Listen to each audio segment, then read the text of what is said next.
Hello everyone, my name's Terigrayce and I have just finished piecing Elizabeth Hartman's spectacular Savanna pattern. It was a lot of fun to make, so I thought I would share it with you and share some of my quilting design ideas I will be doing on this quilt and the fabric choices I chose. So let's go look at the quilt real quick before I load it on the frame. So before I load the quilt on the frame and start stitching, I just wanted to point out a few things of what I'm going to do to this quilt and the fabric I used. The gray is a Kona solid, and then I chose to treat this as a scrappy quilt. I went through my batik scrap stash, and these are all the heads are batik fabrics, all of them just from my stash that I had laying around. So when I start quilting this, I just want to talk about a little bit the gray. I'm going to do a total feather fill, just a organic feather fill throughout the whole background. Now the leaves, I feel that the fabric choices are the design in the leaf. I don't want to take away too much of those prints. I love the modernness of the leaf, so I think I'm just going to stitch in the ditch there. Now, I just wanted to talk about the elephant, and then we'll get the quilt on the frame, and I'll talk about the other animals as I get to them. Now, the ears, again, the print is the design. I don't want to take away from the print, so I'll do a loose quilting in there. The elephant head, I've never touched an elephant. I've never really been up close to an elephant, but what I've seen in pictures, the skin looks a little rough, so I wanted some texture on the head. So I am going to do the whole face and trunk in a baby clam, which is one of my favorite fills. It gives a great texture. I will use a stencil and I will mark this, and I'll talk about that a little more once it's on the frame. But what I will do is, so now I'm going to have a pretty dense feather fill in the gray, and then I'm going to have these baby clam fills in the trunk. So when you have two kind of dense quilting designs together, I personally don't like them to touch. So I like to separate it with a 1/4 inch stitch border all along the head to separate and stop from the two touching. And I think it's easier on the eye. I think it gives your eye a place to look and stop before it continues to the other. I think it's a cleaner look. It's just my personal preference. That's the way I like to quilt. I equate it to seeing one of those busy electronic stores in the city, and they have 100 electronic pieces displayed in the window with and each one has a sign, and it's so much information that you end up not seeing anything. So I just like to break it up by doing that stitching that 1/4 inch border along every animal head, and that should separate the background from the animal. So let's get this quilt on the frame and get stitching. Thank you. Hello, okay, I have the quilt loaded on the frame. As I'm quilting this, I'll mention some products that I love to use, but I just want to let you know that I'm not affiliated with any company. I'm not trying to market or sell anything that I mention. So I like to use, when I do custom quilting, I like to use a 50 weight thread, the Sew Fine, and I like to use it in the bobbin as well. I choose to use the same thread as I use in the bobbin as I use on top. And I prefer to do color on color. So if I'm doing the gray, I'm going to use gray thread. And here on the leaves, I did start quilting the leaves.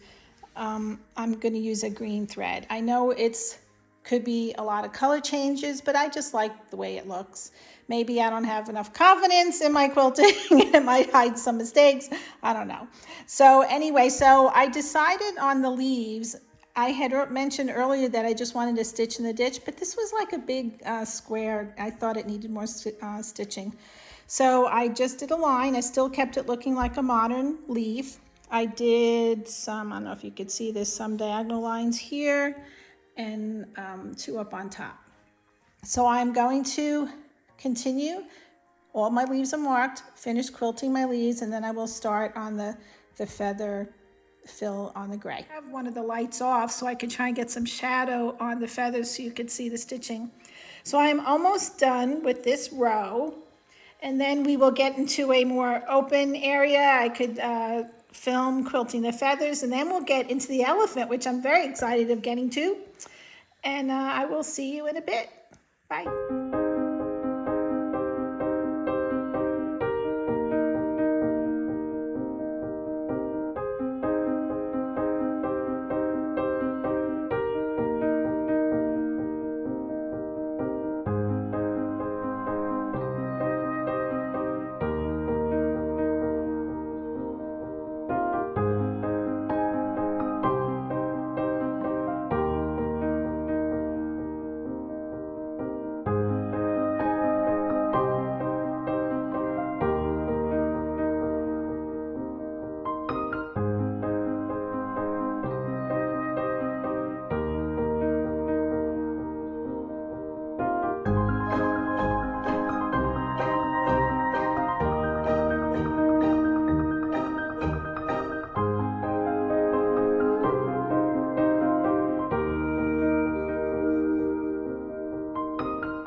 So I'm continuing quilting the feather fills in the background. I'm coming up to the elephant.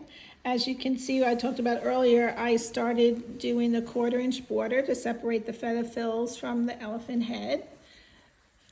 So I did that all on the top here, and I continued on the giraffe. So you can see that there. So I will finish doing these feather fills before I start quilting inside the giraffe and the elephant. I am getting ready to mark the elephant. I had mentioned earlier that I was going to mark the baby clamshells. This is the stencil I use. I had bought this from Cindy Neeham. She has wonderful fill stencils. I encourage you to check her website out. I'm not trying to sell the stencils. I don't know her, and I'm not affiliated with the company or anything. I just really love these. They're my favorite. She has them in 3 different sizes. This is a small one. So I will do this all in the elephant head, and I will come back when this is all marked, and we'll start stitching that.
So thank you for joining me in my journey in quilting Elizabeth Hartman's Spectacular Savanna. I will have 2 other videos to this to finish up the quilt. The next video, part 2, I'll be working on the lion, the hippo, and the zebra. And then part 3, I'll finish up the quilt with the rhino, gazelle, and the wildebeest. So I just want to say, this is just my thing. I love to combine feathers with contemporary designs, with the straight lines, and then separate it with a 1/4 inch echo. This isn't etched in stone. I truly believe that we are all our quilt artists in our own way, and there's no rules in quilting. That's what I love about quilting. It's just unlimited. I just don't get bored with it. But this is just my thing, and I appreciate you joining me, and I hope you join me on the other 2 parts in this quilt. So I did include a photo gallery of some other quilts I've done to give you some more examples how I like to do the feather fills next to contemporary stitching, the straight lines, grids, separated by the 1/4 inch echo. 2 of the quilts are Judy Niemeyer patterns. One is the Summer Solstice, the other one is the Fire Island Hosta. And then I have I did a Jacqueline Dijon quilt, the Amazing Gray, which I had been wanting to do for a long time. I finally finished that one, and then a couple of my own designs. So I hope you stick around and enjoy the photo gallery, and thank you so much for joining me on my quilt journey, and I wish you all the happiness and enjoyment in your quilt journey. Have a great day.